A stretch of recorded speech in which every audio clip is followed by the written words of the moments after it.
আজকের এই ভিডিওটা শুরু করি একটা মজার ভিডিও ক্লিপিংস দেখিয়ে। চলুন আমরা প্রথমে ওই ভিডিও ক্লিপিংসটা দেখি, তারপরে সেই ভিডিও ক্লিপিংসের শানে নজুল বা কি হয়েছে সেটি বলছি। Tulip Siddiq sent WhatsApp messages. Do you have copies of those WhatsApp messages?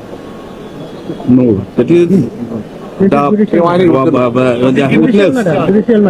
And a witness, Mr. Usman Ghani and Uddal Hussain,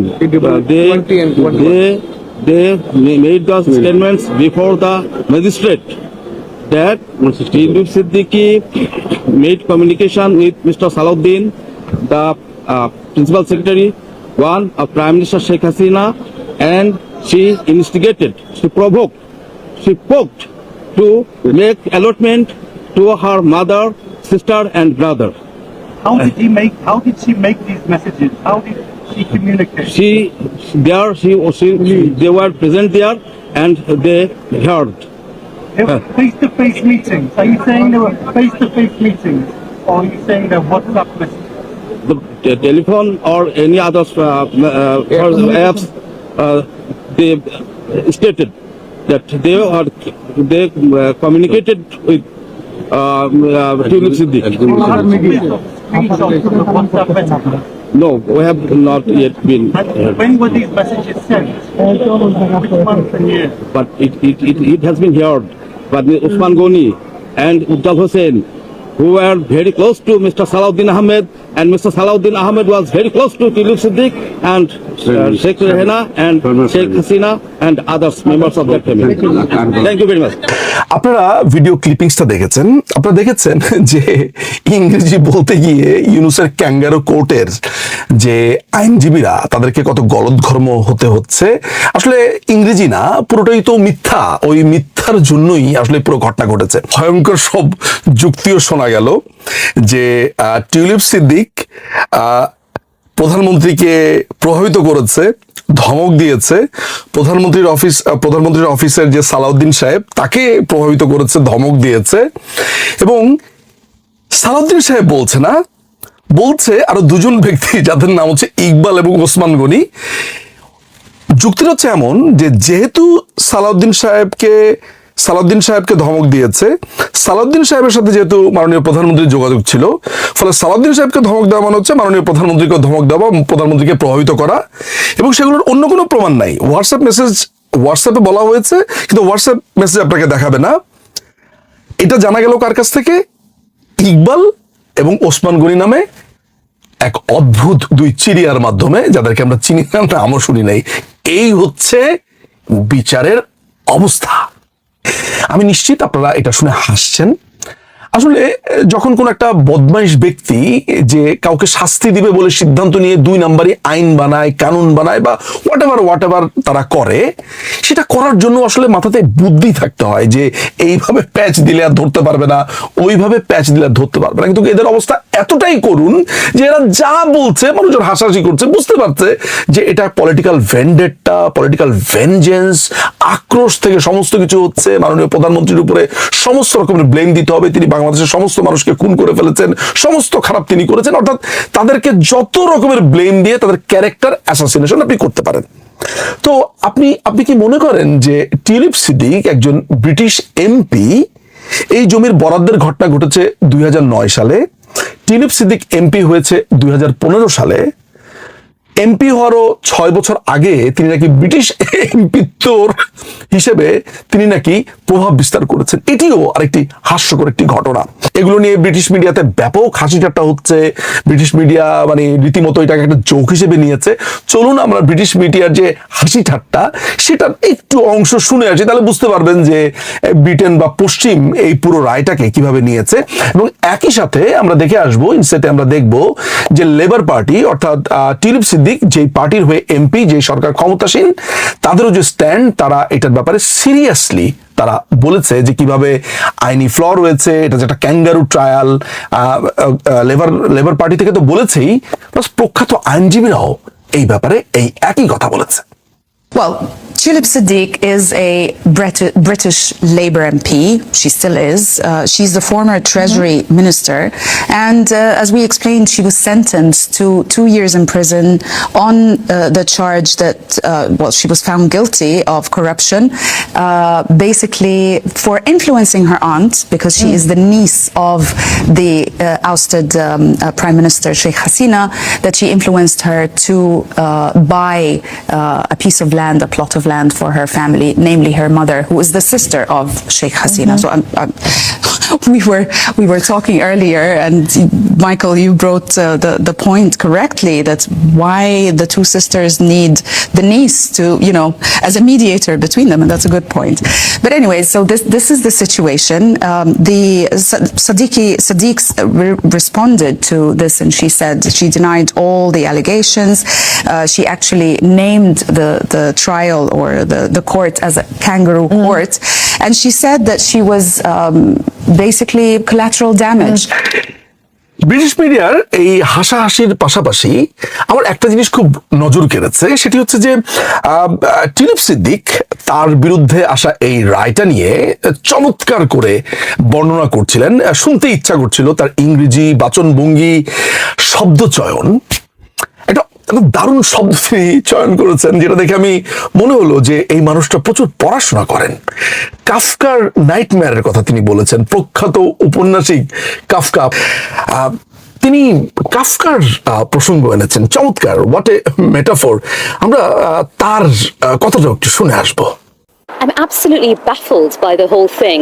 I've still had no contact whatsoever from the Bangladeshi authorities, despite them spreading malicious allegations against me for a year and a half now. I've tried to be responsible. I've engaged lawyers here in the UK who have repeatedly written to the Bangladeshi authorities, but they haven't responded. I then tried to engage a lawyer in Bangladesh itself, who went and tried to find out what was happening in court. They intimidated him and threatened him, and he withdrew. I then wrote to the leader of Bangladesh currently, who is Professor Mohammed Yunus, when he came to London, who has said publicly a few times that I'm guilty and had tried to smear my reputation. So I said to him, okay, let's sit down, let's have a coffee, and let's talk about what I've done wrong, because I know I haven't done anything wrong. He declined to meet me. So there's been absolutely no summons sent to me. There's no charge sheet. I've had no correspondence from them. I'm not difficult to find. I'm a parliamentarian. All they had to do is send some papers to the House of Commons, to Parliament, and I would have responded. So I feel like I'm in some sort of Kafka's nightmare where I'm carrying on doing my day job, but on the other hand, I'm apparently being convicted in Bangladesh, and the only reason I know I'm being convicted is because I read it in the newspapers. So this is trial by media, which is deeply unfair. এখন আপনারা নিশ্চয়ই এগুলো দেখার পরে আপনারা বুঝতে পেরেছেন tribunal কি হয়েছে। অর্থাৎ একটা পাতিলের মধ্যে যদি একটা চালকে আপনি টিপ দেন, আপনি জানতে পারবেন যে বাকি চালগুলোর কি অবস্থা। অর্থাৎ মাননীয় প্রধানমন্ত্রী কি করেছেন না করেছেন, নিয়মতান্ত্রিক উপায়ে জমি পেয়েছেন কি পাননি, এগুলো আপনি দেখা যাওয়ার আগেই আপনি যখন টিউলিপ সিদ্দিকের এই ঘটনা জানতে পারলেন যে জমি না পেয়েও তিনি শাস্তি পেয়েছেন, তাহলে আপনি বুঝতে পারবেন যে মোটামুটি নির্ধারণ করা হয়ে গেছে যে শাস্তি দেওয়া হবে। এবং এই শাস্তি যে দেওয়া হবে এবং বিচার যে কবে শেষ হবে সেটিও এর আগে থেকে জানতো। কিভাবে জানতো জানেন? সাংবাদিকরা জিজ্ঞেস করেছে যে বিচার কবে শেষ হবে, পাশের থেকে একজন উকিল বলছে এই বিচার শেষের কথা বললেন না। অর্থাৎ তারা বিচার শেষ কবে হবে এটা জানে, কিন্তু সাংবাদিকদের সামনে আবার খুবই ভালো মানুষই সাজছে, আমরা তো জানি না, আমরা আদালতকে সাহায্য করছি। চলুন সেই ছোট ক্লিপটিও একটু ভালোভাবে দেখে আসি।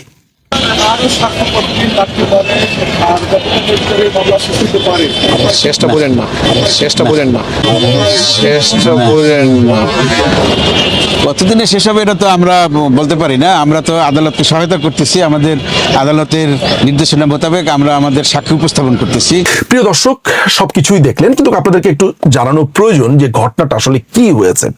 ঘটনাটা হচ্ছে যে এই আমাদের যে টাউন প্ল্যানিং অ্যাক্ট 1953 আছে বাংলাদেশের, এটার অধীনে 102 ধারার অধীনে একটা রুলস অ্যান্ড রেগুলেশন করা হয়েছে পূর্বাচলের জমির জন্য। পূর্বাচলের জমির জন্য আলাদা যে আইন কানুন আছে, রুলস আছে, সেই রুলসের 9 নম্বরে বলা হয়েছে যে যদি সরকারিভাবে কারো জন্য আগে থেকে জমি বরাদ্দ দেয় রাজধানী উন্নয়ন কর্তৃপক্ষ বা সরকারি কোনোভাবে বরাদ্দ দেওয়া হয়, তাহলে তারা এই পূর্বাচলের জমি পাবে না। ঠিক আছে, কিন্তু 1986 সালে এরশাদের আমলে এই রুলসের ভেতরে আরেকটি রুলস যুক্ত করা হয় 13A বা 13A বলে, যেখানে পরিষ্কার করে বলে দেওয়া হয়েছে, notwithstanding anything contained in this chapter but subject to the provision of the Rule 9 thereof, the trust may allot plots to persons who have rendered remarkable contribution in the government service, public service, and in such other fields of national importance as the government may determine from time to time, provided that no such allotment of plots unless an application is made by the intending buyer and the government makes a recommendation for such allotment. অর্থাৎ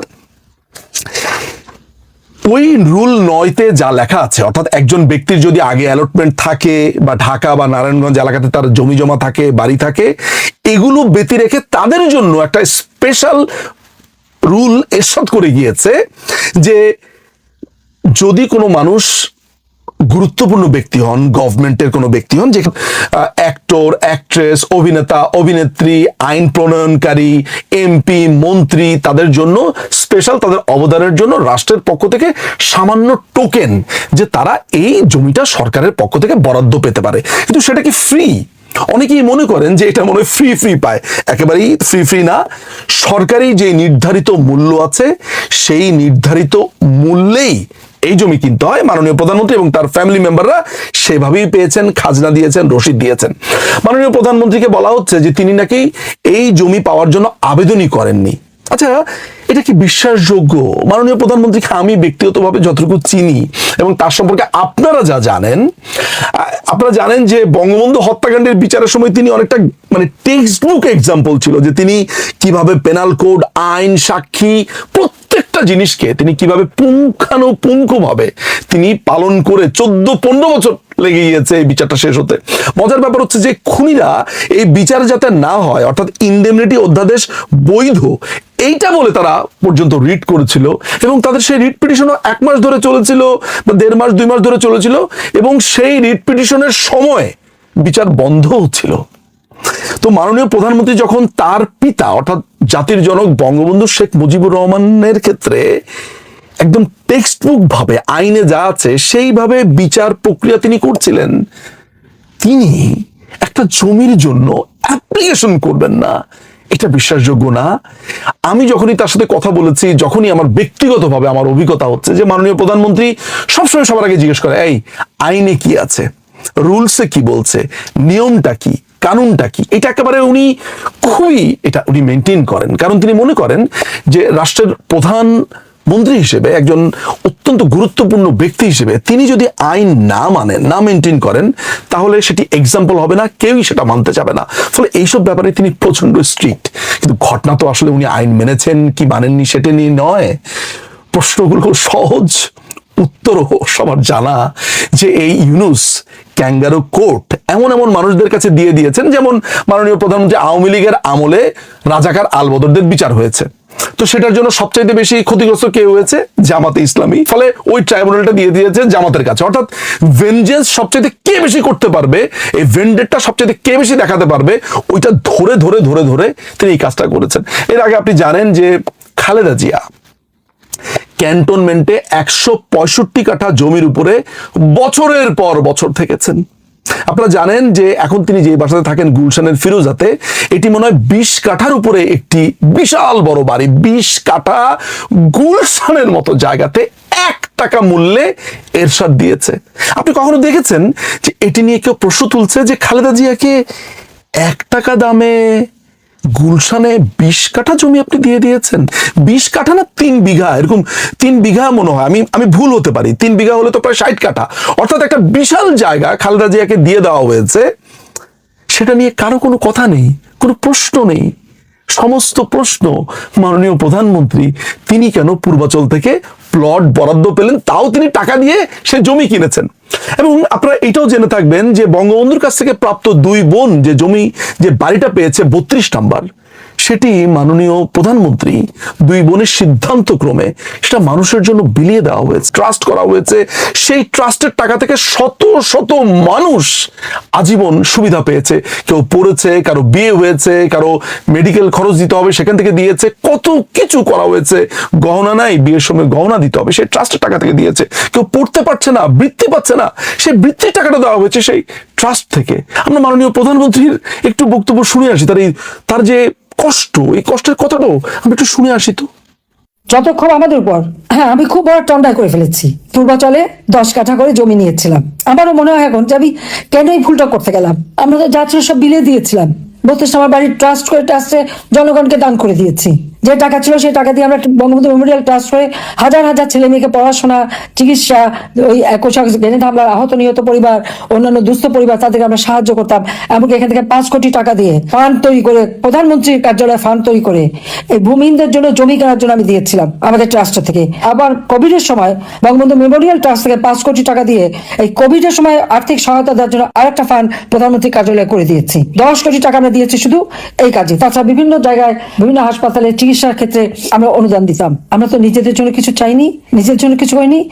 বঙ্গবন্ধুকে জানার জন্য, মুক্তিযুদ্ধকে জানার জন্য তার পুরো বাড়িটাকে মুক্তিযুদ্ধ একটা মিউজিয়াম করে দেওয়া হয়েছে। আপনারা সবাই জানেন, বাড়িটাকে পুড়িয়ে দিয়েছে, ভেঙে দিয়েছে, কিন্তু তার আগে এটা সম্পূর্ণ